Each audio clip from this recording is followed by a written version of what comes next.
Hi dear friends, ഞാൻ Akbar. Welcome to രുചി lab. Restaurant സ്റ്റൈലുള്ള ബാജിയുടെ റെസിപ്പിയാണ് നമ്മളൊന്ന് ഷെയർ ചെയ്യാൻ പോകുന്നത്. ഇത് പ്രത്യേകിച്ചിട്ട് പൂരി അതുപോലെ തന്നെ ചപ്പാത്തിയിലൊക്കെ ബെസ്റ്റാണ്. ഒരു തവണ മസ്റ്റായിട്ട് ട്രൈ ചെയ്ത് നോക്കുക. വീഡിയോയിൽ കിടക്കുന്നതിന് മുമ്പായിട്ട് നിങ്ങൾ ഈ ചാനൽ ഇതുവരെ സബ്സ്ക്രൈബ് ചെയ്തിട്ടില്ല എന്നുണ്ടെങ്കിൽ ഇതുപോലുള്ള ടേസ്റ്റി റെസിപ്പികൾക്ക് വേണ്ടിയിട്ട് ചാനൽ സബ്സ്ക്രൈബ് ചെയ്യുക. അതുപോലെ തന്നെ വീഡിയോ ഇഷ്ടമായിട്ടുണ്ടെങ്കിൽ ഒന്ന് ലൈക്ക് ചെയ്യുക, മറ്റുള്ളവരിലേക്ക് ഷെയർ ചെയ്ത് കൊടുക്കുകയും ചെയ്യുക. റെസ്റ്റോറൻറ്റ് സ്റ്റൈലിലുള്ള ബാജി എങ്ങനെയാണ് തയ്യാറാക്കാൻ നോക്കാം. ബാജി തയ്യാറാക്കുന്നതിന് വേണ്ടിയിട്ട് ആദ്യം തന്നെ ഇതിലേക്ക് വേണ്ട ഉരുളക്കിഴങ്ങ് ഒന്ന് പ്രഷർ കുക്ക് ചെയ്യണം. അതിനു വേണ്ടിയിട്ട് ഒരു പ്രഷർ കുക്കറിലേക്ക് 3 മീഡിയം സൈസ് ഉരുളക്കിഴങ്ങ് ഈ രീതിയിൽ കട്ട് ചെയ്തത് ചേർത്ത് കൊടുക്കുക. ഒരുപാട് വലിയ പീസുകളാക്കരുത്. ഇനി ഇതിലേക്ക് 1.5 കപ്പ് അളവിൽ വെള്ളം, അതുപോലെ തന്നെ വളരെ കുറച്ച് ഉപ്പും കൂടി ചേർത്ത് കൊടുത്തിട്ട് കുക്കർ അടച്ചു വെച്ചിട്ട് മീഡിയം ഫ്ലെയിമിൽ ഒരു വിസിൽ വരുന്നവരെ വേവിക്കാം.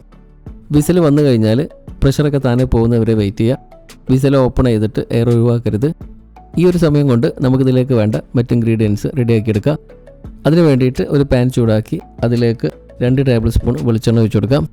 മീഡിയം ഫ്ലെയിമിൽ വെച്ചിട്ട് എണ്ണ നന്നായിട്ട് ചൂടായതിന് ശേഷം ഇതിലേക്ക് 1/2 ടീസ്പൂൺ അളവിൽ കടുക് ചേർത്ത് കൊടുക്കുക. തീ കുറച്ച് ലോ ഫ്ലെയിമിൽ വെച്ചിട്ട് കടുകൊക്കെ ഒന്ന് പൊട്ടിക്കഴിഞ്ഞാൽ ഇതിലേക്ക് 3/4 ടീസ്പൂൺ അളവിൽ ഉഴുന്ന് പരിപ്പ് ചേർത്ത് കൊടുക്കുക. ഇതിൻ്റെ കളറൊക്കെ ചെറുതായിട്ടൊന്ന് മാറി വരുമ്പോൾ ഇതിലേക്ക് 3 ഉണക്കമുളക് 2 പീസുകളാക്കിയത് ചേർത്ത് കൊടുക്കുക.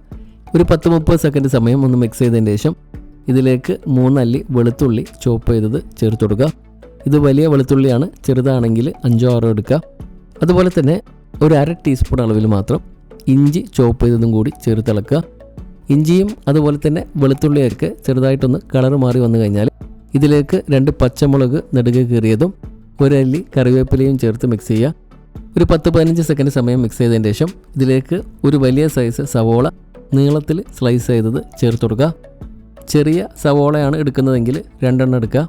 സവോള പെട്ടെന്ന് കുക്കാവാൻ വേണ്ടിയിട്ടുള്ള വളരെ കുറഞ്ഞ അളവിൽ ഉപ്പും കൂടി ചേർത്ത് കൊടുത്തിട്ട് ലോ ഫ്ലെയിമിൽ വെച്ചിട്ട് ഇതൊന്ന് ട്രാൻസ്പെറൻ്റ് ആവുന്നത് വരെ വേവിക്കുക. ഉരുളക്കിഴങ്ങ് വേവിക്കുമ്പോൾ നമ്മൾ ഉപ്പ് ചേർത്തതാണ്, അതുകൊണ്ട് ഉപ്പ് കൂടി പോകാതിരിക്കാൻ പ്രത്യേകം ശ്രദ്ധിക്കുക. സവോളൊക്കെ നന്നായിട്ട് കുക്കായിട്ടുണ്ട്. ഈ ഒരു രീതിയിലായി കഴിഞ്ഞാൽ നമുക്കിതിലേക്ക് 1/2 ടീസ്പൂൺ അളവിൽ മഞ്ഞൾപ്പൊടി ചേർത്ത് കൊടുക്കുക. മഞ്ഞൾപ്പൊടിയുടെ റോ ഫ്ലേവറൊക്കെ മാറുന്നവരെ നന്നായിട്ട് മിക്സ് ചെയ്യണം. മഞ്ഞൾപ്പൊടി നന്നായിട്ട് റോസ്റ്റ് ചെയ്തെടുക്കുമ്പോഴാണ് കറിക്ക് നല്ലൊരു കളർ കിട്ടുന്നത്. ഇനി ഇതിലേക്ക് നമ്മൾ വേവിച്ച് വെച്ചിട്ടുള്ള ഉരുളക്കിഴങ്ങ് വെള്ളത്തോടു കൂടി ചേർത്ത് കൊടുക്കുക. നന്നായിട്ട് മിക്സ് ചെയ്ത് കൊടുക്കണം. മസാലയൊക്കെ ഉരുളക്കിഴങ്ങിൽ നന്നായിട്ട് പിടിക്കണം. ഉരുളക്കിഴങ്ങ് വേവിച്ച വെള്ളം ഒന്നിച്ചൊഴിച്ച് കൊടുക്കാതെ 1-2 പ്രാവശ്യമായിട്ട് ഒഴിച്ച് വേവിച്ചെടുക്കുന്നതാണ് കുറച്ചുകൂടി മസാല പിടിക്കാൻ നല്ലത്. സ്റ്റൗ മീഡിയം ലോ ഫ്ലെയിമിൽ വെച്ചിട്ട് ഇതിലെ വെള്ളമൊക്കെ ഒന്ന് കുറച്ച് ഡ്രൈ ആവുന്നവരെ ഇടവിട്ട് ഇളക്കി വേവിക്കുക.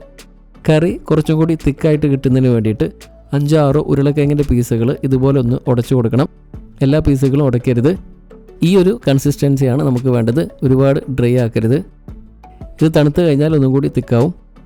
ഇനി അവസാനമായിട്ട് ഇതിലേക്ക് അല്പം മല്ലിയിലയും 1 ടീസ്പൂൺ അളവിൽ വെളിച്ചെണ്ണയും കൂടി ചേർത്ത് ഒന്ന് മിക്സ് ചെയ്തതിന് ശേഷം നമുക്ക് സ്റ്റൗ ഓഫ് ചെയ്യാം. ഇത്രയേ ഉള്ളൂ. നമ്മുടെ സൂപ്പർ ടേസ്റ്റി ആയിട്ടുള്ള പൊട്ടാറ്റോ ബാജി റെഡി ആയിട്ടുണ്ട്.